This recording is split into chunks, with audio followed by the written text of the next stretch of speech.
And this event is to celebrate the dedication of the commission of the reredos, behind the painting behind the altar. We've just completed the restoration and conservation of the paintings, and the purpose of the paintings, Bishop Bell wanted to rekindle the relationship between the contemporary artist and the church. That was the purpose of these paintings. And by doing that, he hoped the church would recover its place as patron of the arts, which had been dismantled at the Reformation. Therefore, this church represents and promotes the importance of the artist in relationship to the church community. And we're very keen that that purpose is not lost by virtue of the need to conserve what was done in the 1940s. And there's a tension which we're having to live with about conserving and creating. And Julian's painting, which wasn't exactly done as for the purpose, but it now celebrates the restoration of the paintings by the introduction of contemporary creative work. And we're absolutely delighted that in the process of conservation, we're also commissioning this new work.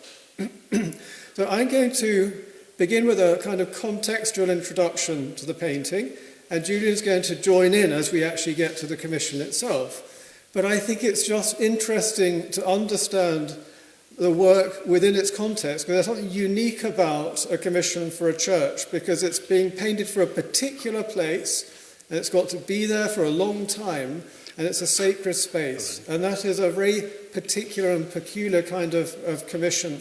And how that comes about has its own kind of interest, I think. And to begin the story, we have to go back to the 19th century, to the rector, whose image is up there.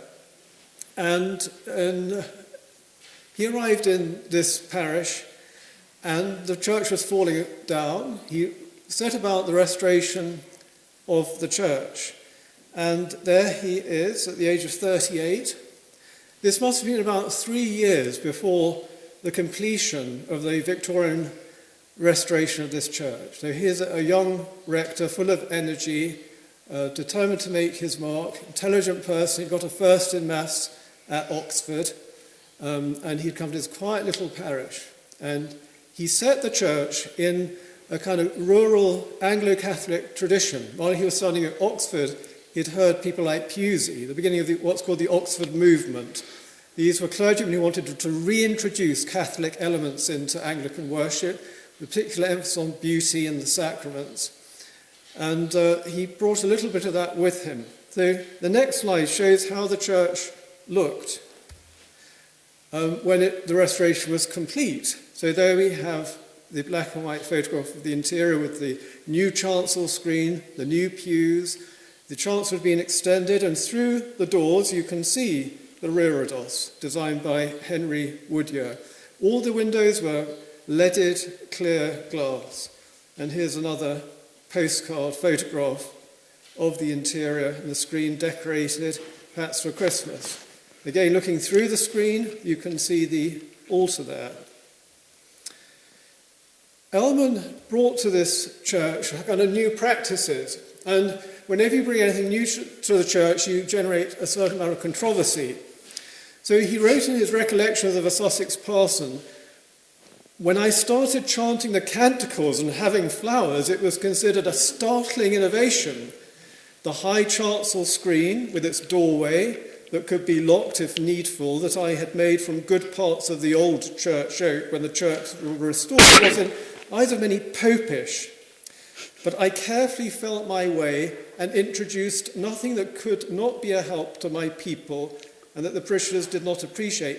By degrees, I got more frequent celebrations. It's a great mistake to force any change upon a parish." So you can feel, every clergyman has lived with these kind of tensions, and that young, idealistic Victorian. Anyway, he was here for a remarkable 66 years in total, and here he is, still the rector of this church, close to the end of his life, 88, lived to about 93, I think. After his death, he was commemorated by the stained glass east window, which was the first time colour had been introduced in a kind of permanent way into the church. And Duncan Grant and the others mentioned the stained glass window needing to take it into account when they were developing their decorative scheme. Julian likewise, obviously, has taken that into account with his painting. Behind the reredos, as part of the overall decorative scheme, in 1944, Duncan Grant got a second faculty which included a painting to go behind the altar by Julian's father, Quentin Bell, called The Supper at Emmaus. And in 2004, the parish decided that they'd like to move it discreetly, and it's now at the end of the north aisle. So that's another kind of step in the journey of the story. And there is Quentin's painting, which you can look at more carefully. And that was 2004, which then left the reredos blank. Now, it's beautifully decorated here, a flower festival in 2005. And in the central alcove, you can see there's a rather simple crucifix, which was brought out of a catalogue, and it kind of filled that central space. And it's a crucifix because of the Anglo-Catholic tradition of the church.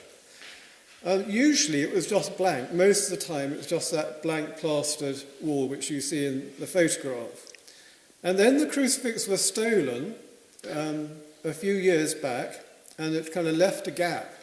And it struck us as an opportunity to put something a little more original and creative in place of the crucifix. And the artist David Hensel was commissioned to make a new crucifix to go in that central alcove. And David took this commission very, I don't know what the right word is, but sincerely.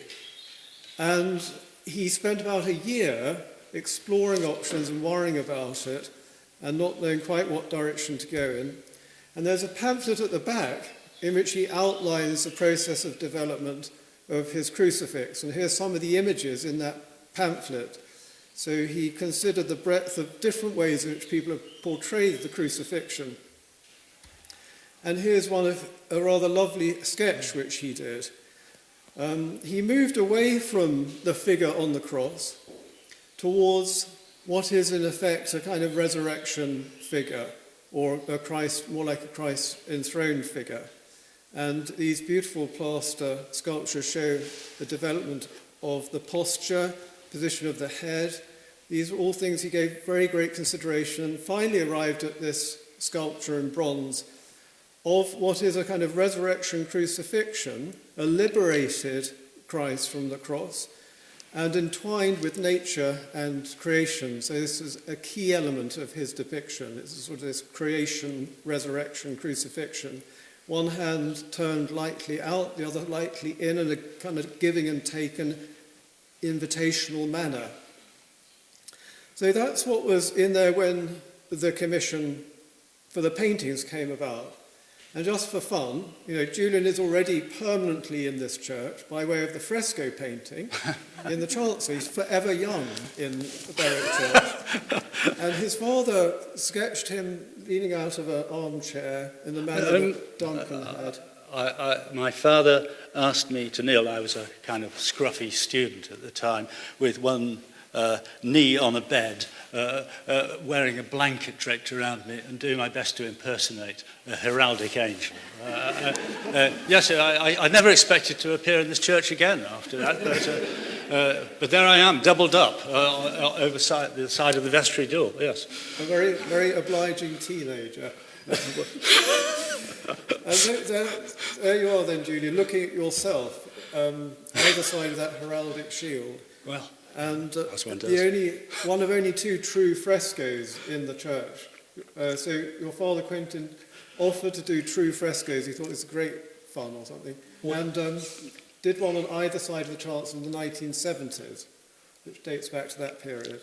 Every painter longs for the challenge of doing buon fresco like the old Italian painters do, because so many British painters have been brought up on the idea of the great masters of the Renaissance and the Quattrocento and so on. So to have a chance to work in such a medium was was rather a thrill for my father. Not that painting was his main art. He was primarily a potter, but there he had this wonderful chance thanks to the church, so he took it. Yes, and Yeah. he did it, I think he did it for free. If the materials were provided, he would happily do it for free. So there's a continuing theme of the generosity of the artist in the development of this whole scheme, including Julian's reredos.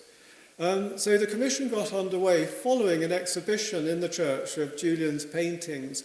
After his studio was destroyed by fire, did that destroy all your works, Julian? It so happened that, yes, in 2014, I'd put all my eggs in one basket foolishly, and all my work had come back from the gallery and was in a studio that caught light. That was a big decluttering of my previous production, the age of 60, and at the same time I was given this wonderful idea, it had just happened before the fire actually, that it would be great fun to work with the book of Genesis. And so what happened directly after the fire was, once I'd got some funds and some materials again, I started work quite rapidly on this whole new series of little panel paintings, 4 of which you can see at the back there. They were based on the book of Genesis. They were just a free expression. They weren't designed as sacred work, but you were introduced to them, took an interest, showed them as church, and things developed from there. Yes. So there could be a recurring prophetic capacity to Julian in choosing the Genesis as a theme before the destruction of your work and having to start creation from scratch again. That's what you have to. Yeah.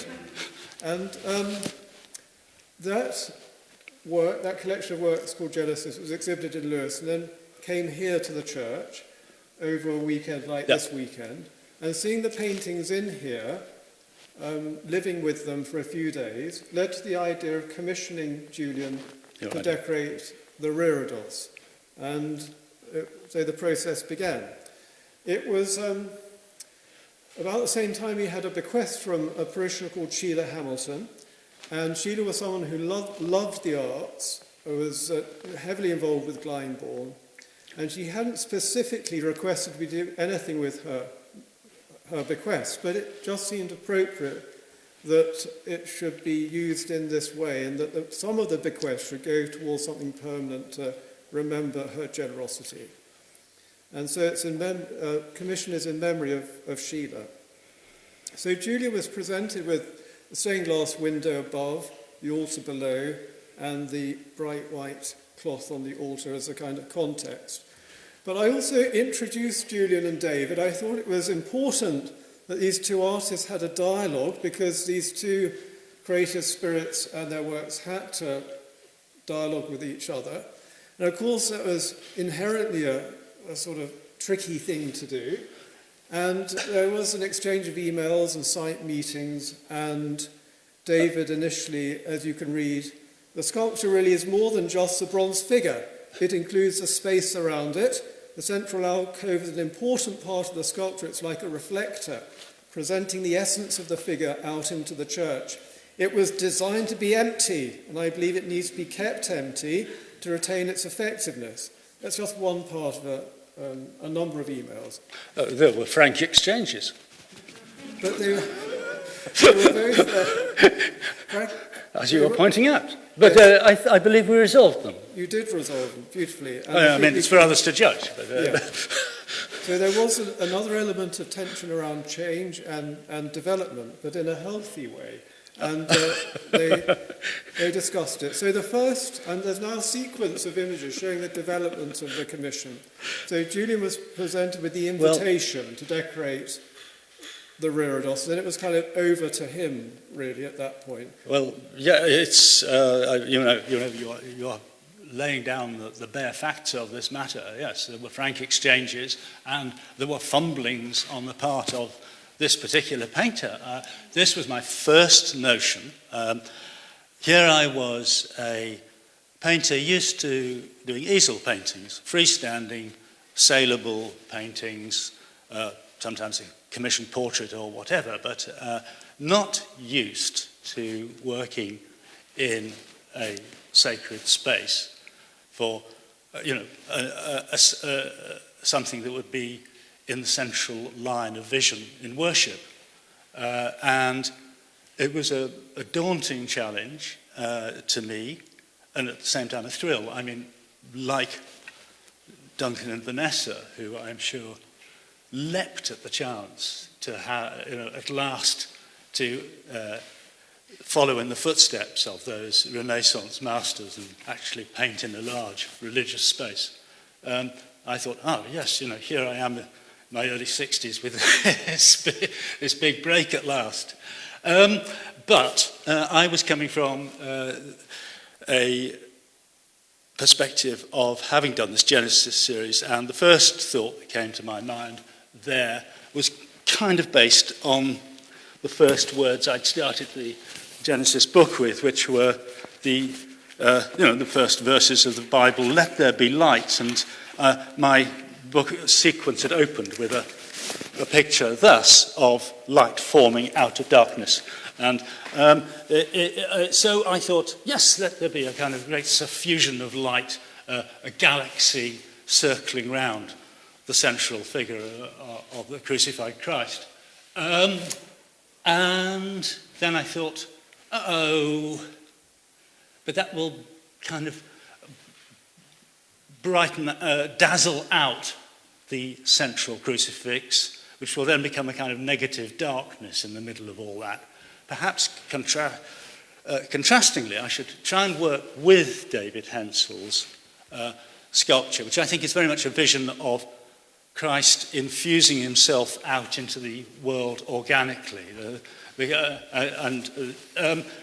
So I also presented the parish committee with this contrasting view at the same time, saying, well, what about, instead of Christ being surrounded by a great blast of light, he could be the centre of a dark mystery and in a dark forest. And then I thought, well, after all, it's already sandwiched between these two, as Peter has mentioned, these two challenging elements of the white altar cloth and the light from the east window. Any work I do is just going to vanish totally.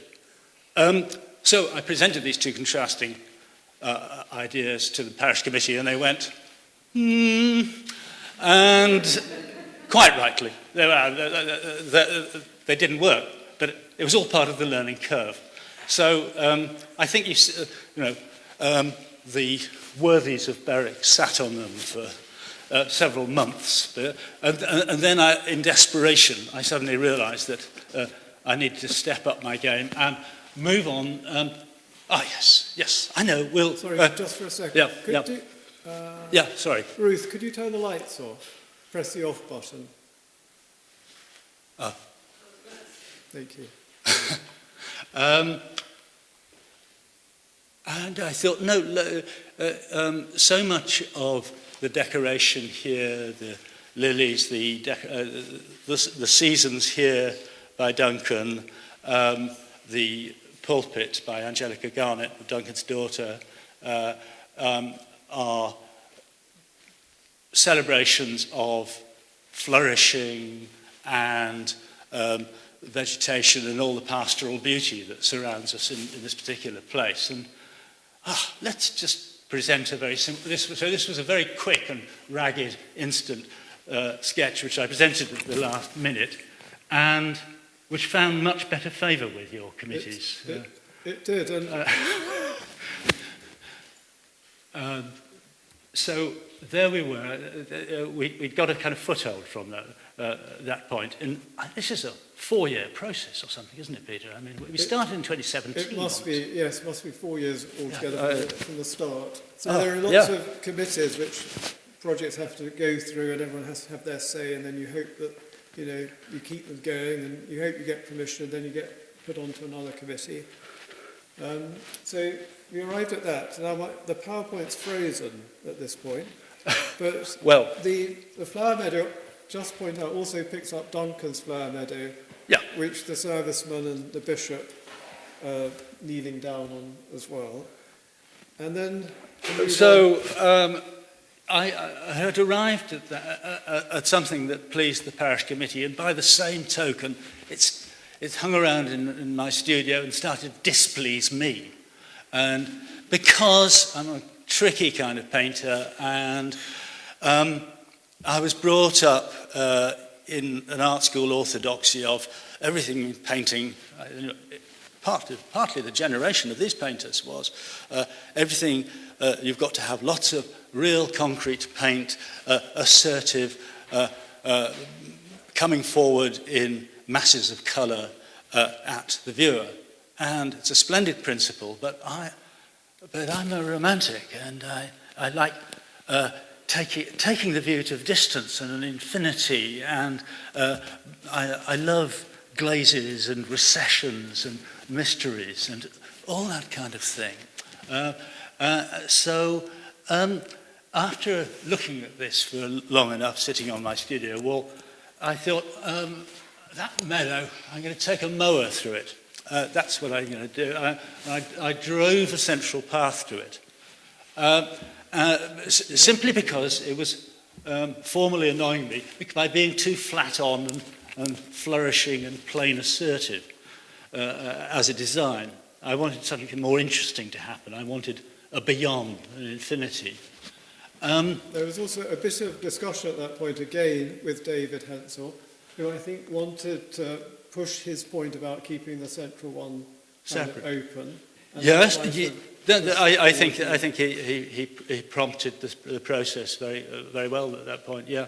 We do have a picture, but my laptop's frozen at the moment. You'll have to. It's better. You know, seen pictures are good, but unseen pictures are better. You can imagine them. So anyway, it was a kind of prototype for the design which we see there, and with this central path. And I submitted that again to the parish committee, and Peter said, "Yeah, I am the way. This is we've gone from light to mystery to flourishing to way beyond. All kinds of different ways of approaching the divine, and this." We've now got something that is much more in line with the kind of Christian direction, I guess. This path opening out to the distance behind the crucifix was very, very suggestive of meaning. And so we put that to the next parish, diocesan, historic buildings. I don't know. There seemed to be a multiplicity of committees going on like ranks of angels up to heaven. And one never really get to the top of them. But anyway, it got through. So the design was accepted with a path down the centre. And it then went for a faculty approval and gained the faculty approval. And then we had a kind of big delay with you had moved on to a big project in London, and we were digging up the floor in the church. This place was a complete wreck of a building site, rather similar to the wreck of a building site which you can see in that painting to the right of the south door, or perhaps you can't because of the pillar. But I was painting all through 2019 a sequence of paintings following on my Genesis paintings, which were a kind of set of parables about contemporary London. And you see the processes of building and the processes of demolition, and a kind of prophet figure lamenting over the desolation of a building site there. And that's rather what this church looked like for most of a transitional phase for a year. So everything froze for a while, and then eventually everything converged right at the end of 2020, by which time I had got an ally who I'm delighted to see, and not very far away from me in the front row, in my friend Simon Goodman, who is a serious carpenter I think, in the sense that he doesn't do anything except to the highest standards. So in these cases, he made the actual panels I was to paint on for the commission. Simon Goodman. Down here.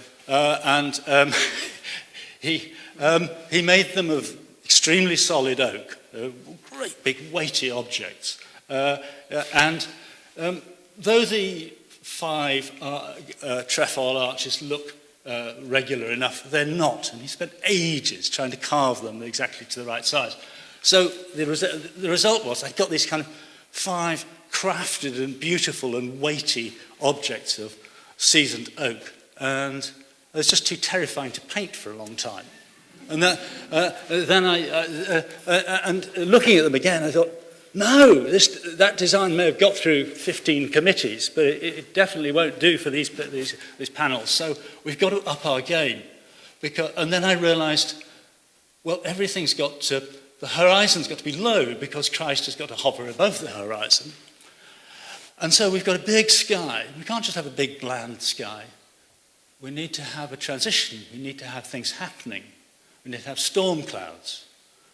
And there was only at that stage, and this was January of last year, it seems a million years ago now, doesn't it, January 2020, that it suddenly came to me, yes, obviously, what the whole thing needs to organise the whole central space there, and a transition between clouds and sunshine, there's a rainbow, it's obvious.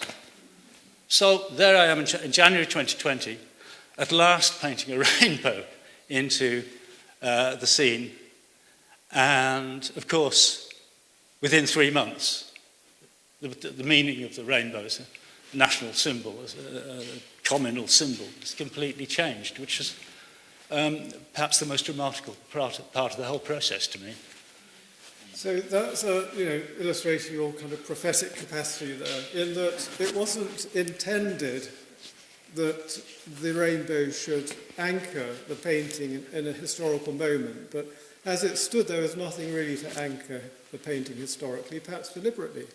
But not much. In March, when all the schools closed, children were at home, and they started to paint rainbows and put them in people's windows. And that now is an association which will stay with us, that this painting is anchored historically by the rainbow in the pandemic of 2020. So we're going to look at each alcove in turn in detail, because it's a nice thing to do with Julian here. We're going to begin with the storm cloud panel on the left-hand side. And just so it's incredible how Julian's created a unity, got 5 separate panels he had to work on. But you don't think of it as 5 separate panels. It's wonderful unity within the painting and the painting within the building.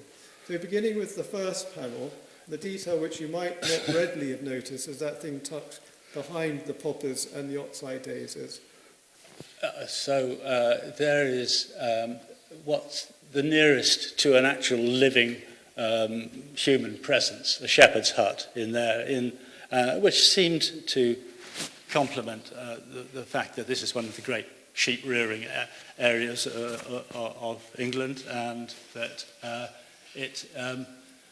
probably that shepherd's hut is now inhabited by down from Londoners who are drinking Prosecco on the doorstep or whatever, but you can suppose what you like.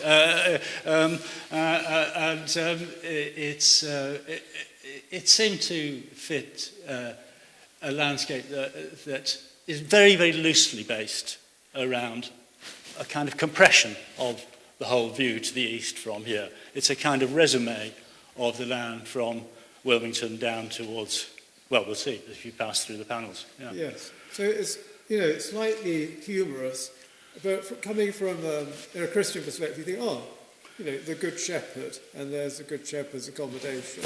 And the Good Shepherd is never static, doesn't have a home, permanent home, always on the edge, always on the move. And Jesus' words, the Son of Man has nowhere to lay his head, was another element, really, of portraying himself as the Good Shepherd. And so, it was quite amusing way, we bring in that metaphor if we want to find it there. The impermanence of the shepherd, always easy to move around, is beautifully brought in, and the sort of slightly hippie, contemporary idea of London that's coming down with their Prosecco too at the same time. Yes. And then moving on to the next panel. Where the rainbow starts behind the oak tree. Yes, the rainbow takes its... the end of the rainbow, I guess, is in Littlington. And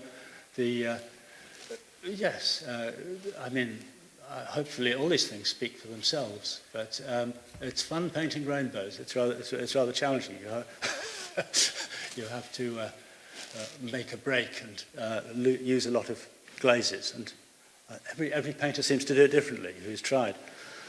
And yes, here is a view not actually available from this particular spot, which opens out right down the Cookmere Valley and gives you the channel toward looking eastwards. But it's artistic license, that's the word, isn't it? I got my artistic license somewhere. It was the simplest thing to paint, and also the most thrilling in a way to produce a view to infinity. I always love that moment in a painting when you can produce a vast depth. It matters a lot to me. And then the transition through to the bright day, which is on the following panels, I think, yeah.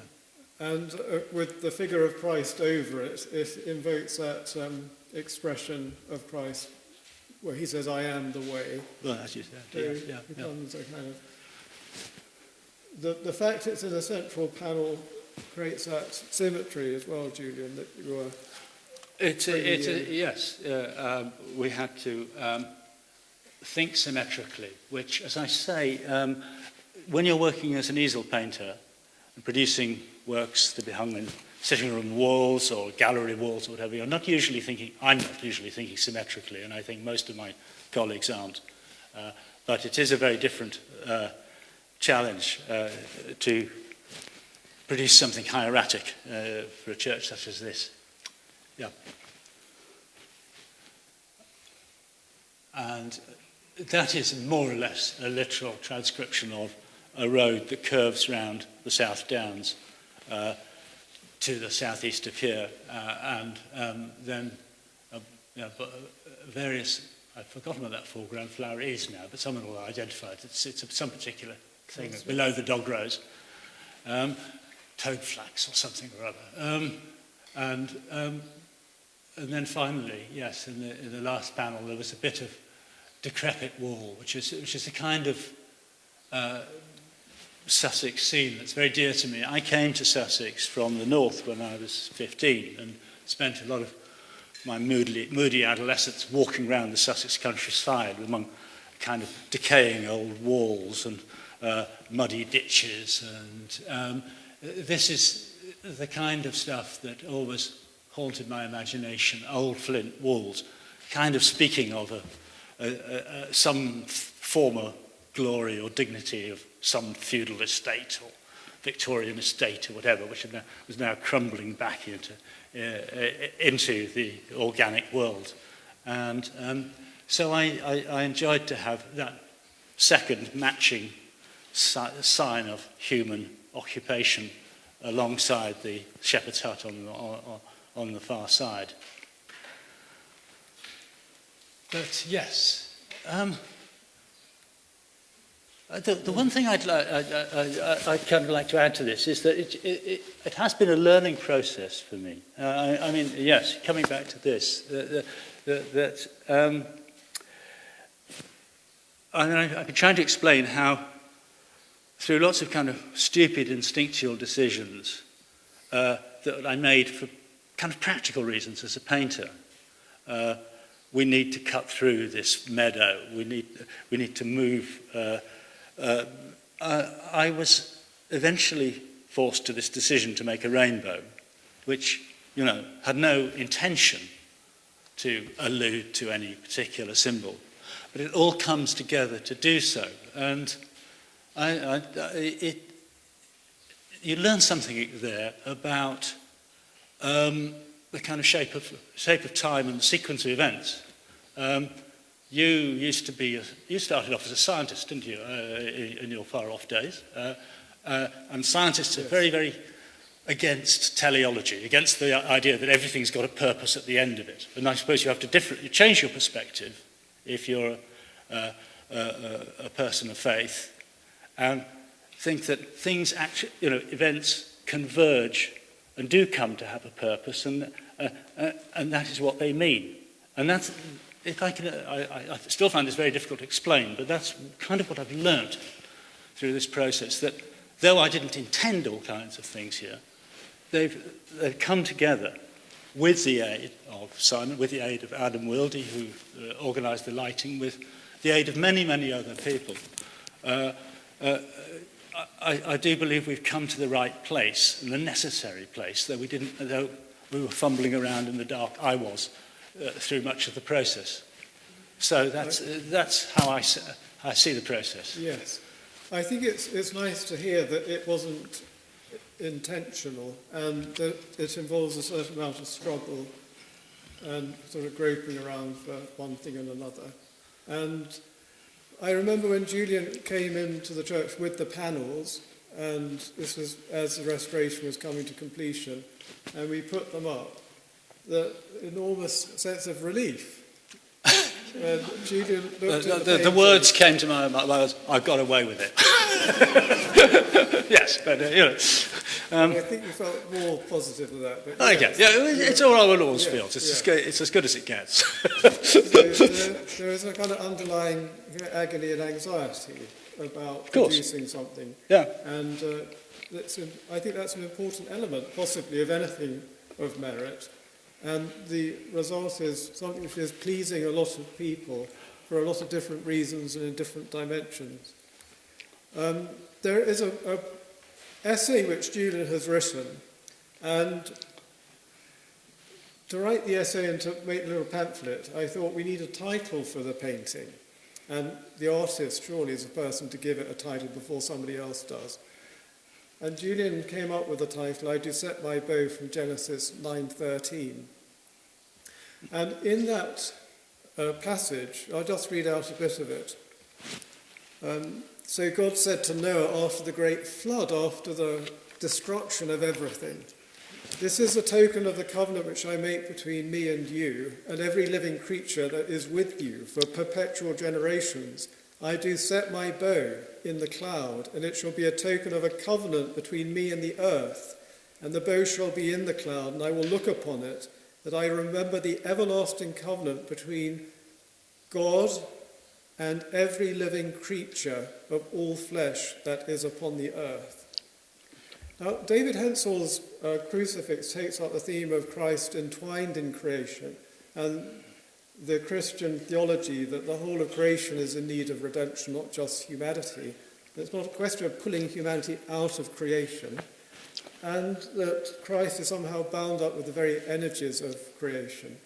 And then, by virtue of partly the content of the painting, but the reference to the biblical passage as a reminder and a strong message, again, that the covenant in terms of faith is with people and creation as a unit, as one.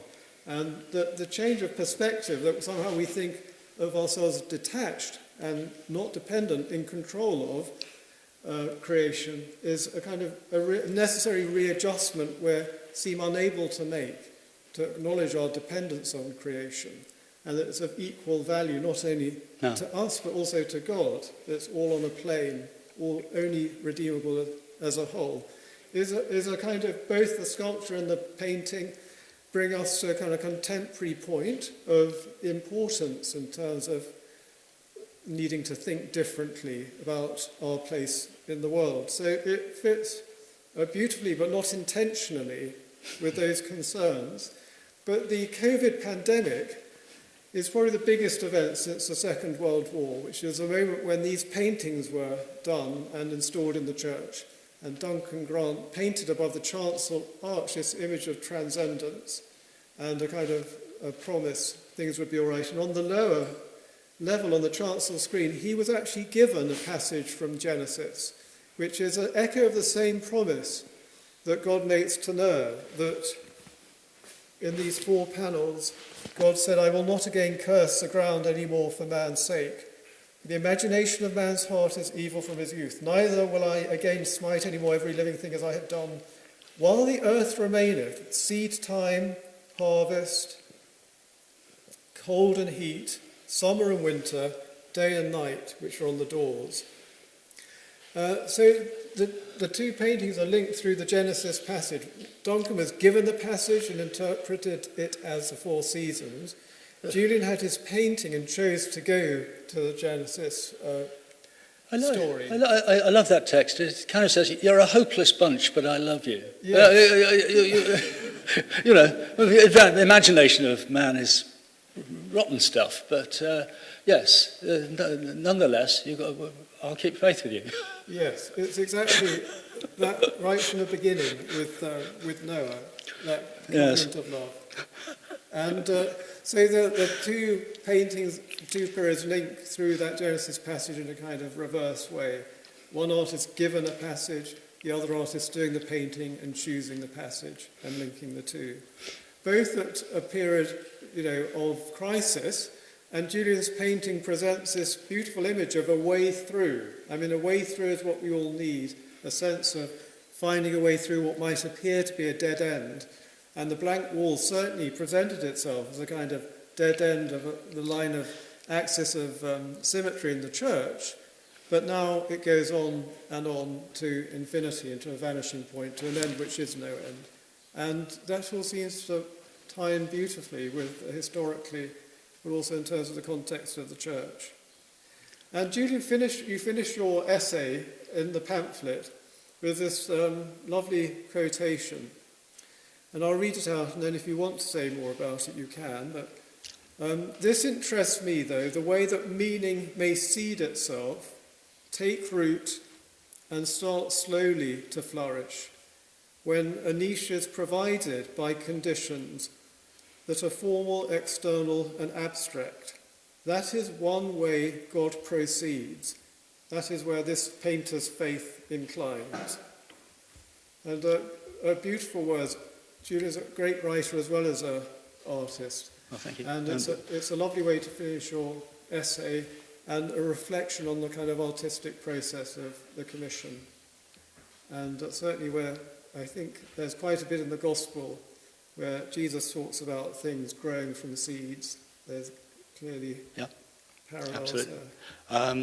No, I have no more to say myself. I mean, it's really, I don't need to say anything, I hope, because I make pictures. But I have, and but I'm very willing to take any questions or discussion or comments or rebukes, whatever's necessary. Yeah. So do we have any questions or comments or reaction? Anyone like to put a question to Julian? Hello. Yeah. I think it's stunning, absolutely beautiful. And I just wanted to say, Thank you. Your mask. Yeah, definitely. Yeah. what did your sculptor? Was it David Hensel? David Hensel. What was his final reaction to it? He was pleased with it.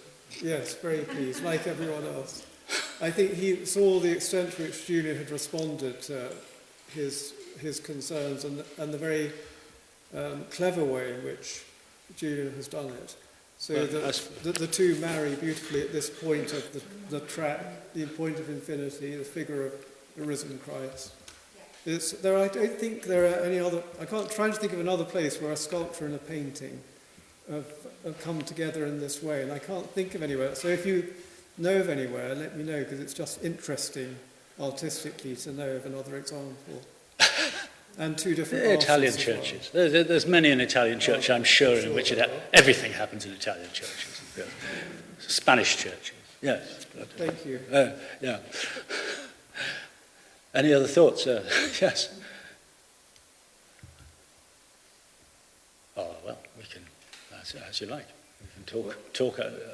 Yes. Well, I would just add that it's not just beautiful and something to look at, but the way you've explained going through the process, the first idea, the second idea, and that it's just brilliant. It works so well. It's as though they almost had been with each other in mind, the sculpture and I just Yes, very well, well. I think that the way that things converge quite strangely. Yeah. Yes, because when you show the final result, well, it's obvious. You know. That's obvious. What In retrospect, it's obvious. Yes, exactly. Yeah, yeah. Yes, you wouldn't know the agony behind it all. Oh, yes. Sorry, what's the mural there and around? Was it done in acrylic or oils or? They were done in oils on, I'm not quite sure what priming, but on plasterboard. This is one of the challenges. I mean, these paintings, which you should have mentioned, have been so beautifully restored. But they were using plasterboard because this was wartime. It was cheap materials were available in 41, 42, and the plasterboards were actually worked on by Vanessa Bell and Duncan Grant in a barn somewhere adjacent, Yes. and then installed. But plaster absorbs moisture, and the result was the surface, particularly of the adoration of the shepherds there, was very badly flaking and all over. So this whole church had to be gutted, an underfloor heating installed. Sorry, this is more than you asked for, I know, but I think it's worth stating that the whole interior had to be turned into one of a steady humidity and temperature to prevent any further deterioration, and these superb restorers, Lisa Shakady and Steve Rickersby, worked to bring back the meaning and the flavour of these paintings that have been looking rather sad before that. So anyway, yes, plasterboard, which is not any painter's favourite material, but seemed permanent enough. What the Conservatives found is that the artists mainly used a paint developed after the First World War called stick beam. And it was being used by mural painters, and it has a matte finish, and it doesn't have the problems of waiting for a long time for oils to dry. So they found that a lot of the paint is this peculiar thing called stick beam paint. I think the top surfaces, however, probably the flourishes are certainly kind of a conventional oil painting. I mean, I've looked at them closely. So, yeah. Yes, yeah. They're applied. Up close you can see differences in the paint and how it's been applied. Yeah. And the Conservatives took off the varnish layer, which was making them more shiny, and therefore it restored a more matte appearance to it, part of their work. Yes. Was the restoration done on site, or were the boards taken down? They're done on site. It's done on site. Yeah, on a tower, a scaffold tower. Yeah, yeah. It was a joy to watch them at work. Yes, they were wonderful, popular restorers. They spent 3.5 months doing it. Do we know who's responsible for which, I mean, was it Vanessa or was it So, which? the size of the nave, the man who has written a book about it is standing beside me. I will leave it to him. Yes, there is a guide behind you with quite a lot of detail in it, but Very good book. basically Duncan Grant above me, Vanessa Bell either side, and Duncan Grant on the back, and down on the chancel screen and on the pulpit. Are there any other questions? Well, thank you. Well, we Every week, every day, or The what? church is open daily from It's open daily? 9 o'clock until about 6 in the summer, and you can come any time. Do we just come along in a bar and... You come and sit Now, quietly. with the car park, would that field always be a car park? No. Or would we- No, there's another car park down at the bottom of the path here. Down the bottom of the car, there's another car park, is there?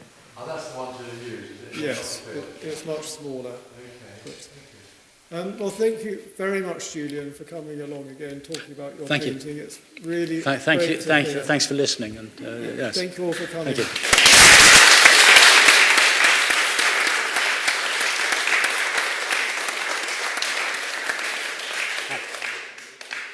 Yes. Okay.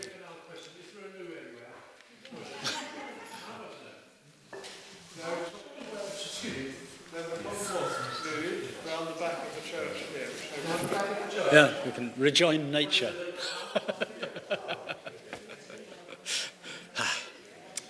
Well, there it is, all come together. That was interesting, actually, because what you said over here, I mean, that was just the thing. It just struck me, and it sort of struck me, and I don't think I'd ever really